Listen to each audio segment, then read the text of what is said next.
Hadits Sahih Al-Bukhari 120, dari Abu Musa berkata, seorang laki-laki datang menemui Nabi, dan bertanya, "Wahai Rasulullah, apakah yang disebut dengan perang fisabilillah, di jalan Allah?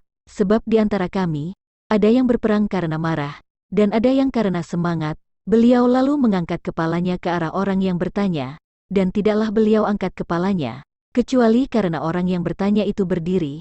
Beliau lalu menjawab, barang siapa berperang untuk meninggikan kalimat Allah, maka dia berperang di jalan Allah Azza wa Jalla.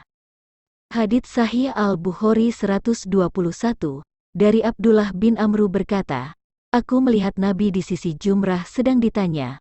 Seorang laki-laki bertanya, wahai Rasulullah, aku menyembelih hewan sebelum aku melempar. Beliau lalu bersabda, melemparlah sekarang, dan kau tidak dosa. Kemudian datang orang lain dan berkata, wahai Rasulullah, aku telah mencukur rambut sebelum aku menyembelih. Beliau menjawab, sembelihlah sekarang, kau tidak berdosa. Dan tidaklah beliau ditanya tentang sesuatu yang dikerjakan lebih dahulu, atau sesuatu yang diakhirkan dalam mengerjakannya, kecuali menjawab, lakukanlah dan tidak dosa. Hadits Sahih Al-Bukhari 122, dari Abdullah berkata, ketika aku berjalan bersama Nabi di sekitar pinggiran kota Madinah, saat itu beliau membawa tongkat dari batang pohon kurma. Beliau lalu melewati sekumpulan orang Yahudi, maka sesama mereka saling berkata, tanyakanlah kepadanya tentang ruh. Sebagian yang lain berkata, janganlah kalian bicara dengannya, hingga ia akan mengatakan sesuatu yang kalian tidak menyukainya. Lalu sebagian yang lain berkata, sungguh, kami benar-benar akan bertanya kepadanya. Maka berdirilah seorang laki-laki dari mereka seraya bertanya, wahai Abul Qasim, ruh itu apa? Beliau diam, maka aku pun bergumam, sesungguhnya beliau sedang menerima wahyu.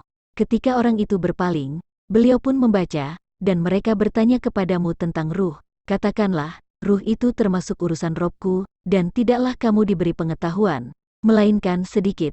Quran Surat Al-Isra, ayat 85, Al-Amasi berkata, seperti inilah dalam qiraah kami. Hadits Sahih Al-Bukhari 123, dari Al-Aswad berkata, Ibnu Az-Zubair berkata kepadaku, Aisyah banyak merahasiakan hadis kepadamu.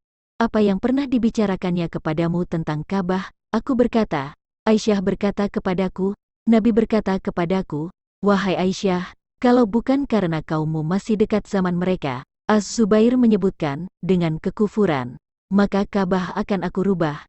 Lalu aku buat 2 pintu untuk orang-orang masuk, dan 1 untuk mereka keluar. Di kemudian hari, hal ini dilaksanakan oleh Ibnu Zubair. Hadits Sahih Al-Bukhari 124, dan Ali berkata, berbicaralah dengan manusia, sesuai dengan kadar pemahaman mereka. Apakah kalian ingin jika Allah dan Rasul-Nya didustakan?